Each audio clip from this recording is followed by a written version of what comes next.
그래서 회귀분 네, 이제 회귀 분석에 대해서 이렇게 정의를 해봤고, 여기서 함수적 관계인 F가 선형이면 선형 회귀 분석인 것이고, 이거를 다룰 건데, 그런 선형 회귀 분석이 이제 오차항이 없으면 재미가 없겠죠.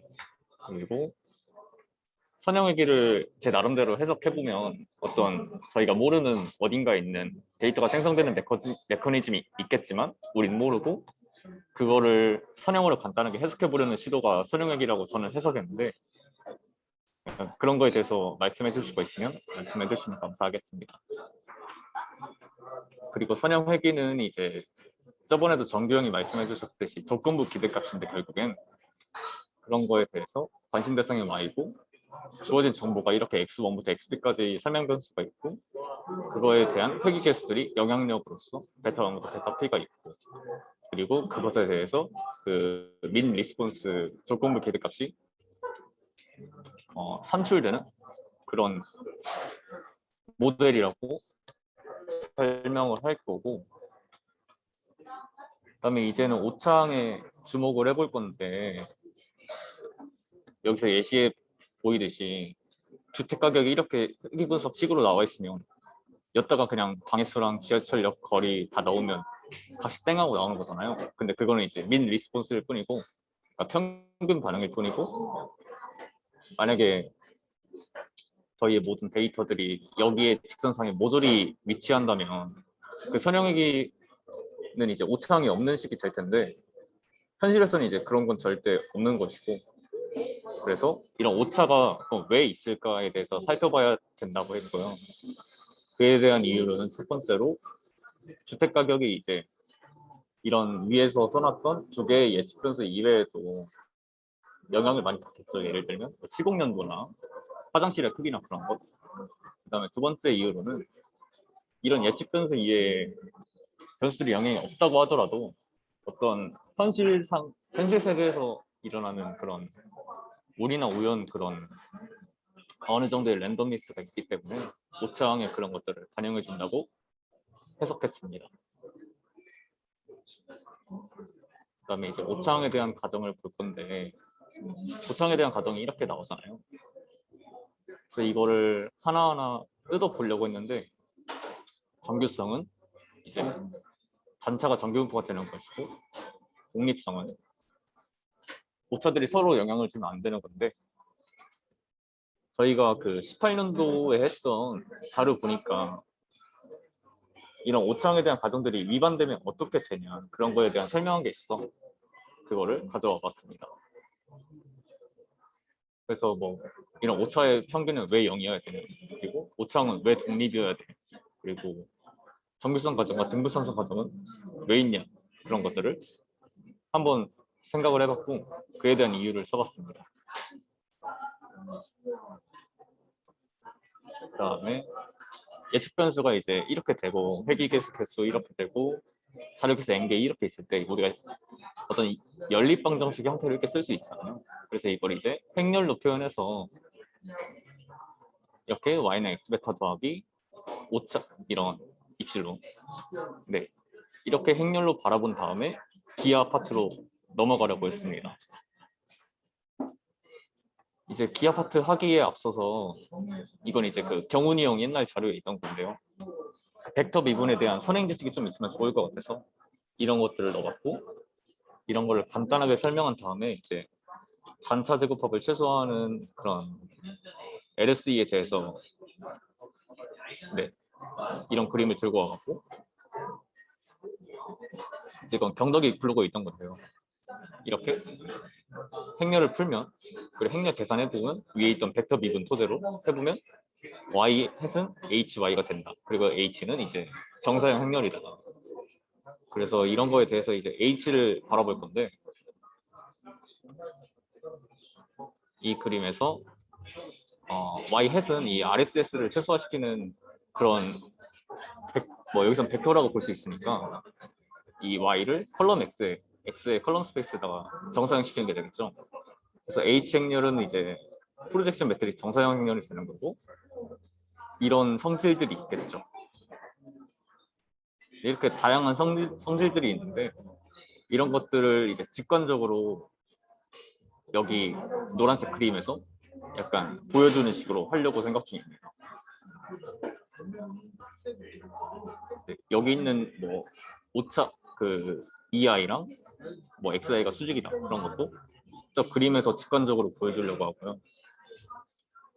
여기까지가 제 내용이고 결국에 이런 거에 대해서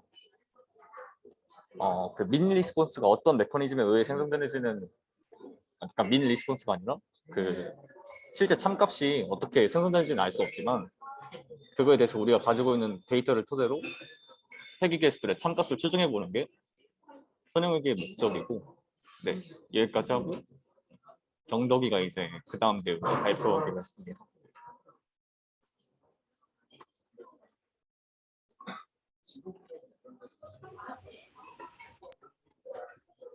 자료가 실하네요. 이어서 하면 될까요? 예. 네. 먼저 앞서서 PPT 표지 공개. 너무 이쁘지 않나요? 약간 그 올해 트렌드 컬러인 그 보라랑 핑크랑 파랑을 적절하게 매치업해서 약간 이쁘게 꾸며봤거든요. 제일 중요한 거기 때문에 우선 표지를 이렇게 꾸몄고요. 목차 약간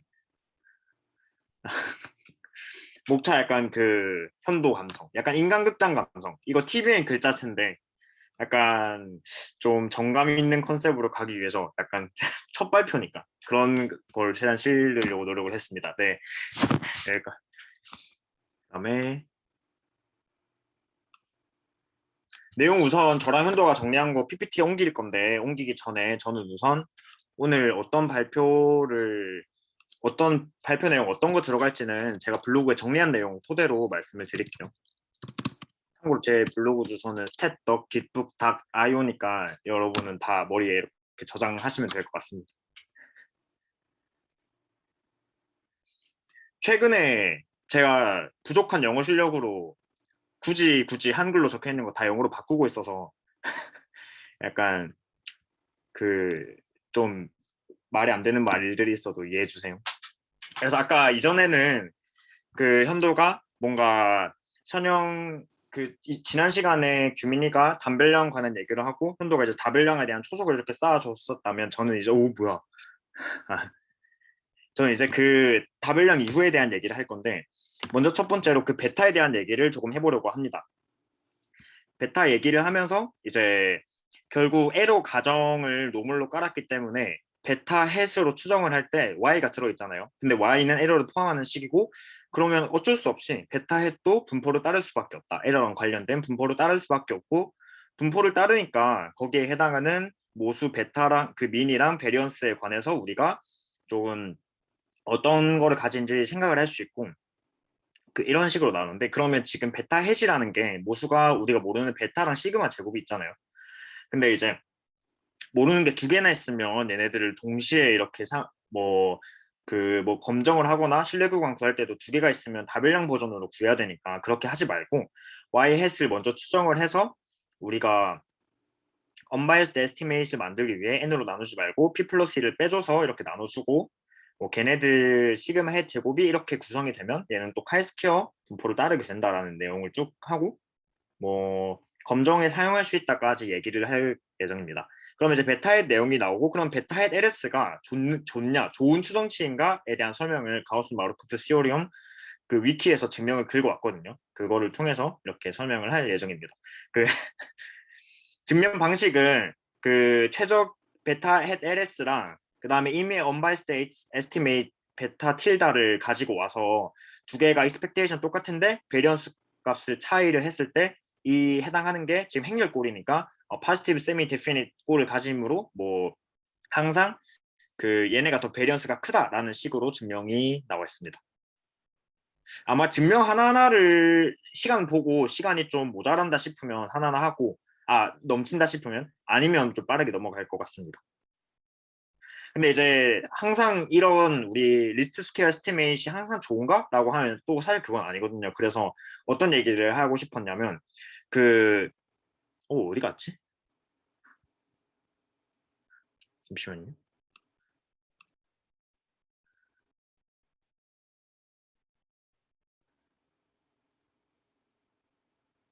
잠시만요. 어디 갔니? 여기 아닌데. 어쨌든 뭐씩 이따가 붙이겠습니다. 뭐로 하려고 했냐면 그 x0에 대해서 저희가 에러 여기 있네. 자, 에러를 구하면 이거 식을 이렇게 정리를 하면 저희가 뭐 x0가 현재 트레인에서 가지고 있지 않은 x0라고 했을 때 일리듀서블한 에러랑 바이어스 스퀘어랑 베리언스 합으로 표현이 되는데 이렇게 식이 풀어지니까 LS는 결국에 최적의 그 에러 아까 위에서 기하적 의미에서 결국 에러의 크기를 최소화시키는 거는 현재 가지고 있는 데이터의 바이어스를 최소화시키는 건데 이 바이어스를 조금만 포기하면 결국 그 예측력을 나타내주는 베리언스를 좀 높일 수 있거든요. 왜냐하면 바이어스가 스퀘어 텀이니까 조금만 줄어도 베리언스가 확 커지잖아요. 그래서 이제 이런 바이어스를 좀 포기하고 베리언스를 늘리는 방식으로 우리가 베타를 고지고대로 리스트 스퀘어로 에스티메이션 할 게 아니라 뭐 제약 텀을 줄 수 있다라는 내용 그냥 가볍게 이거 다 나중에 할 거지만 가볍게 그냥 얘기를 할까 합니다. 그래서 뭐 리치라소 엘라스티넥 하면서 그 기하적 얘기를 조금 더 하면서 아까는 그 y 벡터가 콜론 스페이스 x에 바로 정사용되는 꼴이었는데 지금 이제 베타에 제약을 준다라는 것 자체가 y 햇이 콜린 스페이스 x 안에서 움직일 수 있는 범위를 줄여준다라는 거고 그렇게 되면서 얘네가 바로 정사용되는 직각으로 내려오지 못하게 만드는 거구나라는 식의 그냥 내용만 가볍게 얘기를 할 것 같네요. 그렇게 베타에 대한 내용을 크게 베타 햇 가우스 마르코프 시오리엄 뭐 과연 좋은 방식인가의 세 가지 내용을 얘기를 하고 그 다음에 ESL에서 나왔던 석세시브 올소고놀라이제이션을 할 건데 앞에서 말했었던 거 한번 그냥 리뷰 한번 가볍게 넘어가고 앞에서 다 했네요. 저건. 그러면서 이제 얘기를 할 거는 이런 식으로 근데 만약에 그 다차원인 상황에서는 베타 햇을 추정을 하려면 이렇게 어마어마하게 큰 매트릭스 멀티플리케이션을 해야 되는데 너무 컴퓨테이셔널하게 너무 비효율적이다라는 얘기를 하면서 그러면 어떻게 하면 좋지라는 건데 만약에 x가 올소고널 매트릭스라는 가정을 깔게 되면 여기 x 트랜스포즈 x 계산을 할 때 그 j 번째 인풋 벡터 서로 만약에 j 번째랑 나머지 j 번째 나머지랑 만약에 다 수직이라고 가정을 하면 x 트랜스포즈 x 할 때 올소고널 매트릭스니까 나머지 다 없어질 거 아니에요.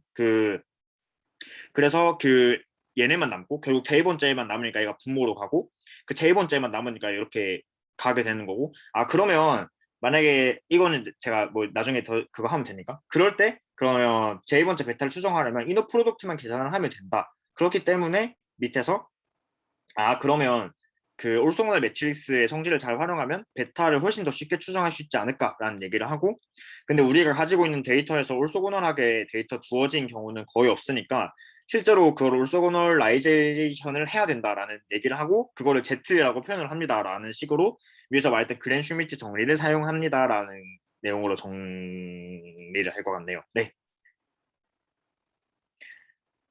그렇게 하면 그 이거의 정리의 밑받침에는 그런 선대 그런 얘기가 있잖아요. 그 모든 서브 스페이스는 올소노멀 베이시스를 가진다라는 얘기가 있는데 그거를 활용을 해서 결국 우리 인풋 스페이스도 결국에 올소노멀한 베이시스 G의 선형 결합으로 표현을 할 수 있고 그러면 얘네를 매트릭스 버전으로 확장을 하면 이렇게 표시가 되고 이렇게 되면 이제 X1 벡터가 얘네랑 첫 번째만 이렇게 만나는 거니까 첫 Z 원본만 살아나는 거고 그다음 X2 벡터는 그 두 개만 이렇게 만나는 거니까 두 개의 선형결합으로 표현이 되는 거고 그다음에 XP는 이렇게 P개의 Z로 살아남게 되는 거고 ZR을 보여주고 근데 이제 얘네를 노멀라이제이션을 해주면 D 행렬을 통해서 우리가 알고 있는 QR 디컴포지션으로 바뀌게 된다라는 얘기를 해주면서 그러면 베타 햇에 그대로 QR을 플러그인을 하면 결국에 베타 햇이 이렇게 식이 간단하게 되고 Y 햇이라는 게 결국 Q 트랜스포즈를 Y에 곱해주기만 하면 된다라는 거를 마지막으로 설명을 하면서 매우 이거는 컴퓨테이셔널리하게 이피시언트하다라는 얘기를 끝으로 마무리를 하려고 했습니다.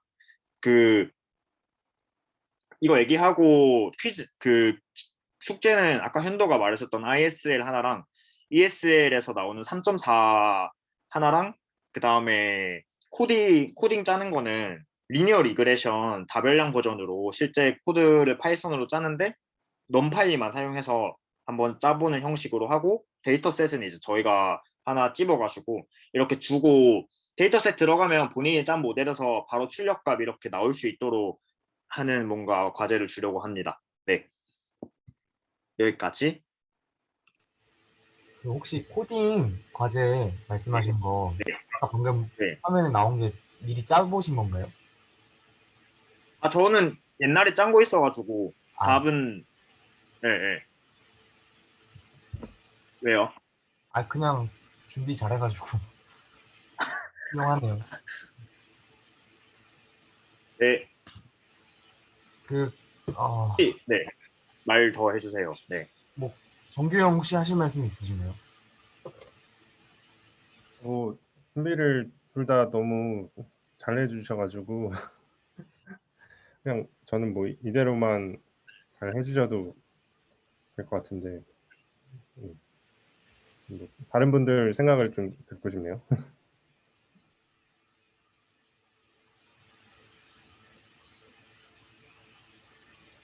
더 추가할 내용이 있다 하시는 분.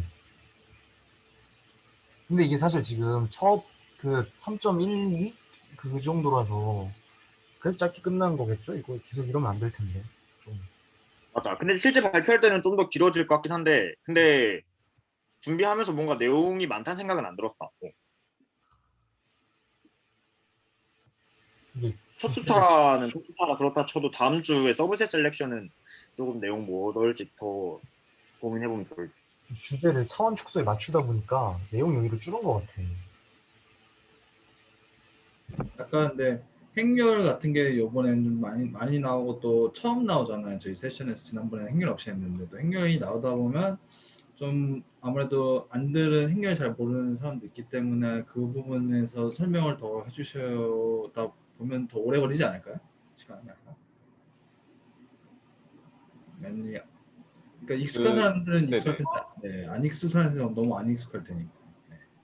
그러면 이제 그 부분은 고려를 해봤는데 그것까지 설명하면 완전 길어질 것 같아가지고 그거를 그러면 따로 뭐 좋은 자료 있으면 그런 거를 제가 톡방에 공유하도록 할게요. 이런 거 목요일에 있을 내용인데 이런 선형대수 관련 행렬 관련 지식은 선행되면 앞으로 통계 공부하는 데 있어서 굉장히 도움이 되실 거예요. 약간 그런 식으로 공유할게요.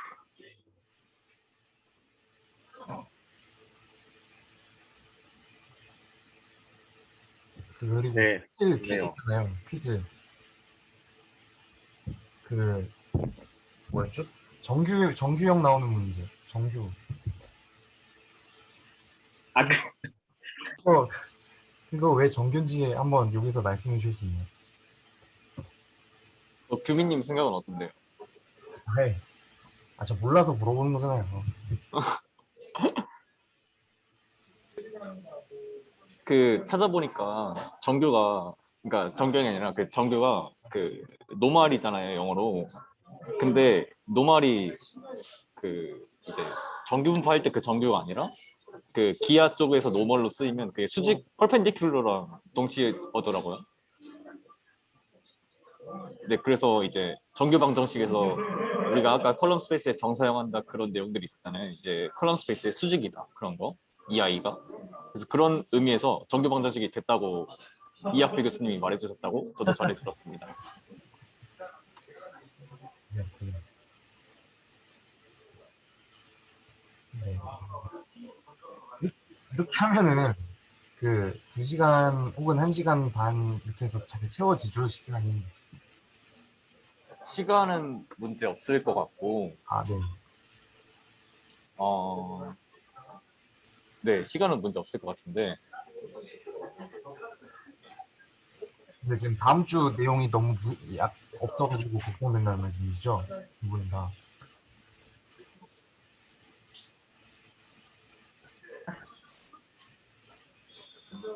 아닌가요? 네네, 뭐 제대로 못 들었는데 혹시. 다음 주께 조금 약해가지고 걱정이 아, 돼요. 네네네. 그럼 뭐 제 개인적인 생각. 나 이게 차원주,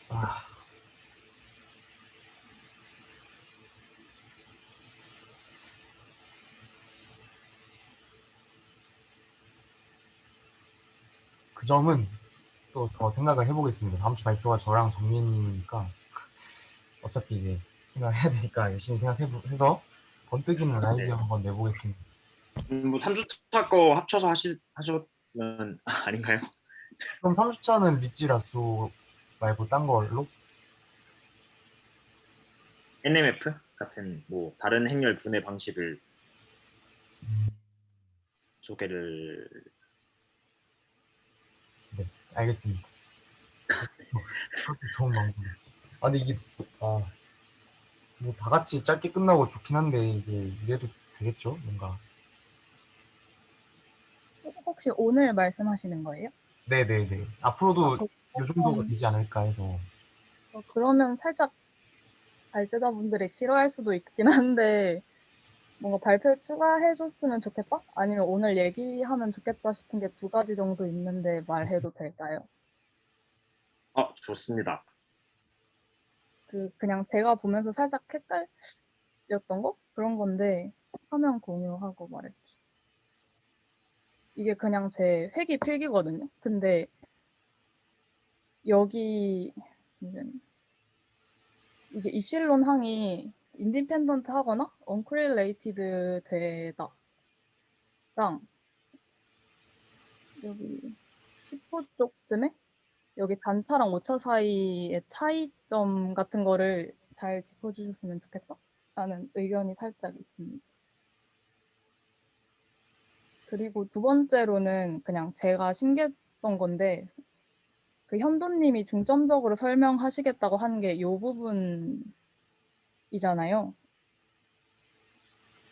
이 노란색 ELS에도 실려있던 요 그림인데 근데 여기 보면 뭔가 설명하실 걸 제가 다 적어놓긴 했는데 뭔가 혼자 공부하면서 좀 신기했던 게 전체 차원이 n이고 이제 아래에 있는 게 x랑 1로만 표현돼서 1이랑 x로 스팬돼서 모델 스페이스인데 그럼 그 나머지 오소고널리 컴플리먼트 스페이스 가 n-2로 나타난다는 거를 추가로 설명해 주시면 좀 더 그 학회원의 직관적인 이해에 도움이 되지 않을까 싶습니다. 네, 그래서 여기까지가 저의 하찮은 의견이었습니다. 아, 조금 시간이 남는 것 같아서. 그래서.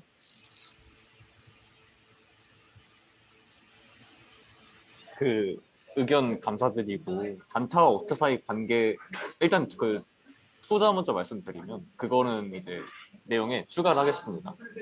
그리고 첫 번째 그 잔차와 오차 사이 관계는 제가 알기로는 그 이것도 그 y헤 추정하는 거랑 비슷하게 무슨 잔차로 오차를 추정하는 그런 느낌이었던 걸로 기억하는데 혹시 이거에 대해서 말씀해 주실 분 계실까요?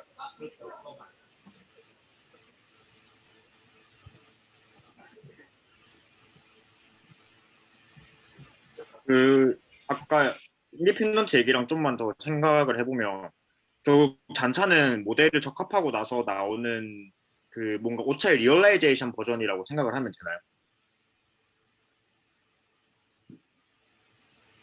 그리고 이제 아까 그 인디펜던트랑 온콜리레이티 부분이 사실 어떤 거든지 잘 헷갈리는데 그게 약간 그런 건가요? 그러면 그 오차는 이제 인디펜던트 가정이 깔려 있는 거고 그다음에 우리가 실제 모델에서 체크를 하는 거는 잔차랑 y 햇 피팅된 y와의 뭔가 코릴레이션을 보는 거니까 근데 노멀 가정이 따르니까 언코릴레이션이랑 그 코베리언스 0인 거랑 같은 얘기고 그래서 그렇게 체크해도 된다라고 지금 약간 그런 감성으로 가면 되는 건가요? 혹시 저한테 여쭤보신 건가요? 모두에게. 저도 잘 몰라서 한번 여쭤보고. 동경 고개 끄덕거리는 김에 말씀해 주시면 안 돼요?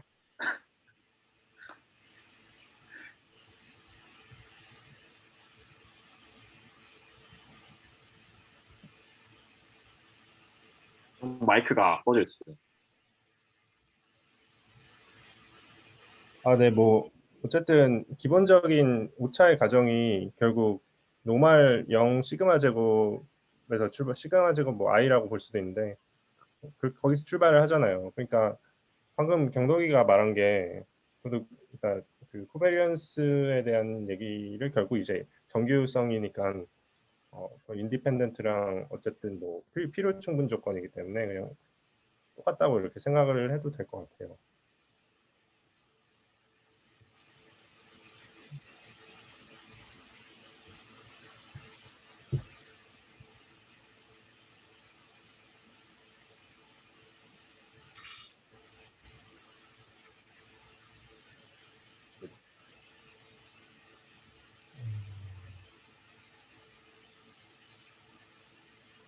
저희 이제 그 계속 이렇게 학술부 세션 진행하면서 이런 그 발제자 두 분이 간단하게 준비를 하고 그리고 그것을 듣고 질문하고 그리고 나서 이제 다른 학술부원분들이 그 어떤 관련 주제에 대해서 궁금하셨던 내용 같은 거 들고 오면 되게 좋을 것 같아요. 그러면 한 시간이 되게 알찰 것 같습니다. 혹시 그 선용회기 관련해서 더 논의하고 싶다 그런 거 있으신 분 있나요?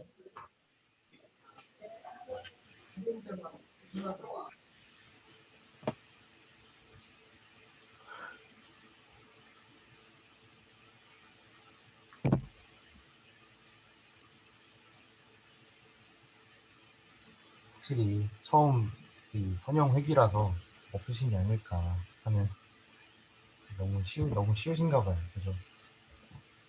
사실 다들 이제 회기를 들으셨으면 또 다 했던 거기도 해서 그런 거 같은데 저 이렇게 빨리 끝날 줄 몰랐네요. 역대 학술부 중 가장 행복한 학술부. 항상 행복했지만 유난히 더 행복한 날이네요. 경덕씨 잘 알겠습니다. 질문하는데 될까요? 너무 좋습니다. 네네.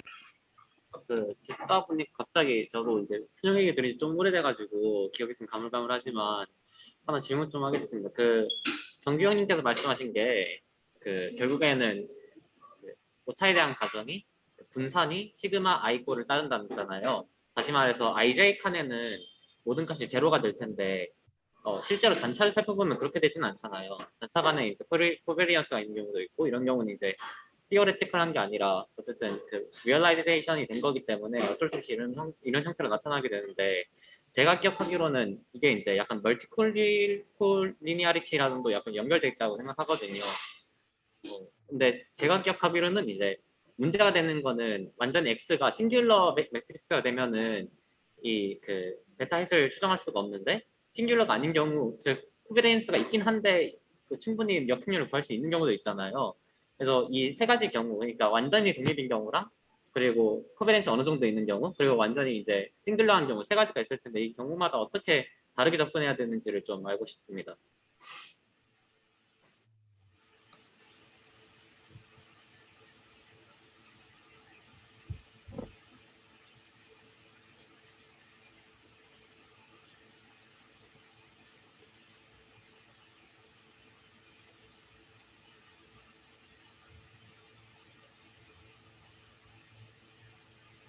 맞는지 모르겠는데 우선 저도 생각 공유를 한번 해보자면 그러니까 결국 X 트랜스포즈 X의 역행렬이 존재하지 않는 경우이기 때문에 플랭크 가정이 지금 들어가는 경우가 하나고 플랭크가 아닌 케이스에서는 저는 이제 수도 인버스 쓴다고 알고 있거든요. 인버스 대신에 따로 이제 정의를 해서 쓴다거나 아니면 이제 저희가 이거는 약간 다른 얘기인데 리치 리그레션 같은 경우에는 결국에 클로즈드 폼 찾으면 X 트랜스포즈 X 플러스 람다 I 꼴로 되기 때문에 무조건 세미 파지티브 데피니시로 알고 있어서 뭐 그런 식으로 해결을 할 수도 있을 것 같은데 아까 말했었던 게 세 가지 케이스인데 그냥 싱글로 논 싱글로 두 가지 케이스 아닌가요? 그게 코베리언스가 조금 살아 있어도 적합을 할 수 있다라는 게 약간 그게 안 와닿아가지고 그러니까 실제 데이터에서 말씀하신 건가요? 네. 저도 실제 데이터가 이제 물론 진짜 싱글한 케이스 같은 경우에는 다른 방법을 강구해야겠지만 제가 궁금한 케이스는 굉장히 이제 멀티 코리얼리티가 높은데 싱글러는 아닌 케이스가 있잖아요. 그런 경우에는 어떻게 해야 되는지가 네.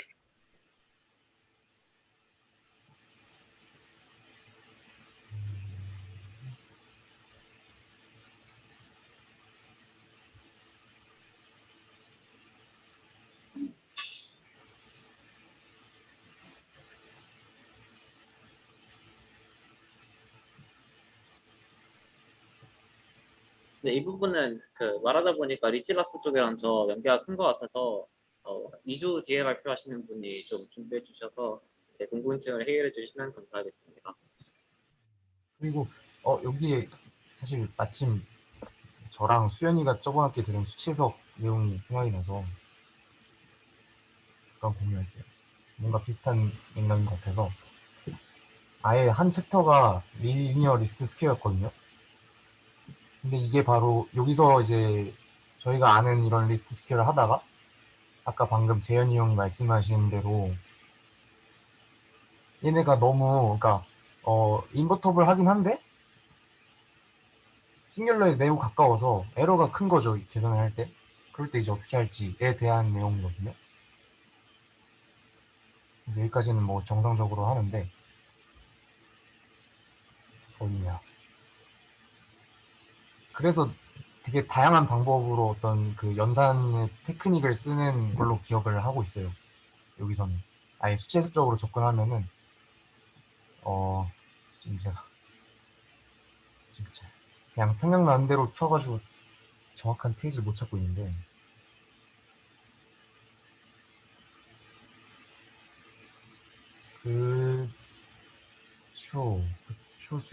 수연아 혹시 기억나니? 근데 그런 경우가 경덕 오빠가 말했다시피 그 수도 인버스 쓰는 것도 여러 가지 방법 중에 하나였던 것 같고 뭐 그런 것 같아요. 맞아. 수도 인버스를 쓰고 나서 뭐 그 다음에 이제 막 계산 뭐 연산량을 줄이고 뭐 어쩌고 한 것 같은데 결국은 그렇게 써서 하는 것 같습니다. 이거를 뭐 리치라스랑 연관지어서 그때 하시는 분들이 설명하면 또 좋을 것 같네요.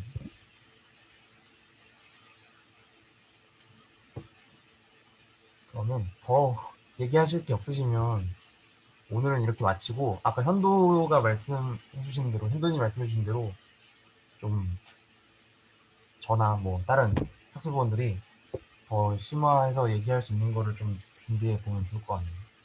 그걸 정하는 건 또 너무 별로죠. 뭐 몇 주 차에 누가 이거 준비하자 그런 거. 아니면 그런 궁금한 거 생기면 그냥 학술부특에 바로바로 올려서 그 다음 주에 이런 궁금증이 있는데 그런 거에 대해서 혹시 아시는 분은 뭐 자료 같은 거 공유해 주시거나 다음에 잠깐 말씀해 주시거나 그런 식으로 해도 좋을 것 같아요. 너무 좋습니다. 그리고 전반적인 오늘 그 발제 준비에 대해서 이번에 신입 부분의 의견을 듣고 싶은데 혹시 여쭤봐도 될까요?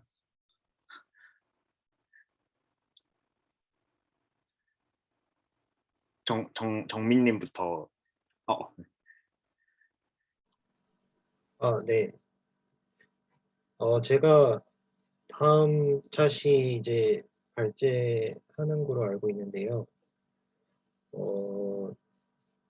방금 아까 그 말씀해 주셨던 것들 보니까 이제 선형대수와 관련된 내용들이 많이 이제 발표 내용에 들어가 있더라고요. 근데 저는 아직 이제 회귀 분석도 아직 수강을 아직 안 했고 선형대수도 이게 배운 지가 꽤 됐던 과목이라 가물가물한 상태에서 이렇게 들었는데 그래서 아무래도 지금 발표 내용이 이제 1시간도 안 되게 끝날 것 같다고 하시니까 그러니까 저 말고도 이제 뭐 신입 학우분들이나 뭐 다른 분들 중에도 이제 선형대수 관련 부분이 약간 정립이 잘 안 되어 있으신 분들도 계실 수도 있으니까 뭐 이런 개념 설명이라도 간단하게 해가지고 그렇게 하면은 좀 시간적으로도 좀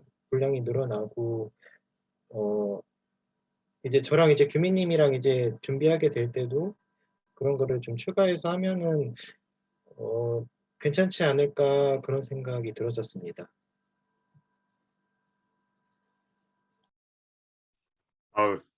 감사합니다. 현주님은 어떻게 생각하시나요?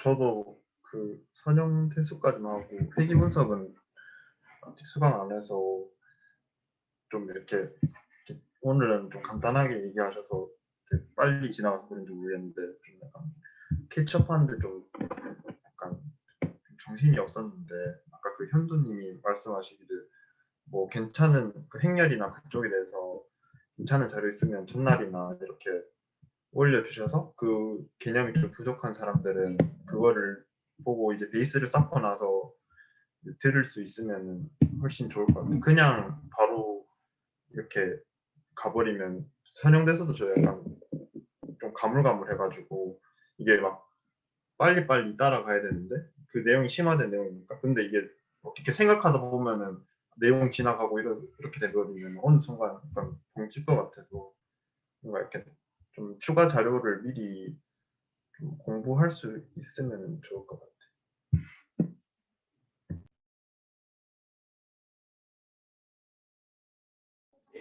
네, 두 분 다 의견 감사드립니다. 그런 부분은 저랑 경덕이가 네, 잘 수렴해서 어떻게 잘 분기를 한번 해보겠습니다. 그리고 학술부장님 더 하실 말 있으신가요? 네, 예, 뭐 오늘 세션 이렇게 끝내고 다음에는 더 이야기할 거리를 많이 준비해 오시죠. 예. 그리고 다음 주에 이제 연수 선택에 대한 발표를 하는데 그게 양이 상당히 적다는 제보들이 많이 들려오고 있어요. 그래서 혹시 더 이거와 관련해서 혹은 더 나아가서 회귀 분석을 이제 마무리하는 입장에서 얘기하면 좋을 것 같은 거를 아낌없이 학술부터 올려주시면 어차피 저랑 정민님이 발표하니까 여러분이 듣고 싶은 거를 저희가 대신 발표하는 느낌으로 마음껏 써주세요. 네. 오늘 세션은 예예. 갑자기 생각난 게 있는데 네네네. 네. 갑자기 선형대수라는 키워드 때문에 갑자기 또 생각나는 게 있어가지고 결국 이제 시스템 오브 리니어 이퀘이션을 푸는 거잖아요. 결국 선형대수라고 본다면은 그래서 n이 p보다 큰 경우랑 p가 n보다 큰 경우 뭐 이런 거에 대해서도 조금 설명을 해주시는 게 어떨까 갑자기 생각이 들었습니다.